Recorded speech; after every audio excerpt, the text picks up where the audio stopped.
যখন কোনো বান্দা সূরা ফাতিহার একটা করে আয়াত বলে আলহামদুলিল্লাহি রাব্বিল আলামিন, সঙ্গে সঙ্গে আল্লাহ জবাব দিয়ে বলেন হামিদানি আবদি, বান্দা তুই আমার প্রশংসা করলি।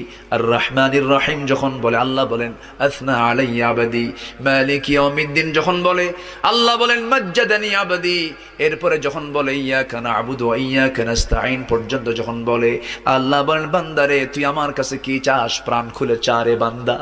ইহদিনাস সিরাতাল মুস্তাকিম থেকে শুরু করে নিয়া ওয়ালাদ-দাল্লিন পর্যন্ত যখন বান্দা বলে তখন আল্লাহ বলেন বান্দা নামাজের মধ্যে এমন প্রেমের খেলা খেললি বান্দা, তুই যা চাইলি সব আমি আল্লাহ কবুল করলাম।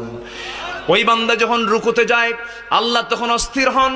ওই বান্দা যখন সিজদায় যাওয়ার জন্য প্রস্তুতি নাই, সমস্ত ফেরেশতাকে ডাক দিয়ে বলেন ও ফেরেশতারা, এই বান্দাগুলো আমাকে দেখলো না, রাসূলকে দেখলো না, কোরআনকে দেখে হাদিসকে বিশ্বাস করে আমাকে খুশি করার জন্য তার সবচেয়ে সম্মানজনক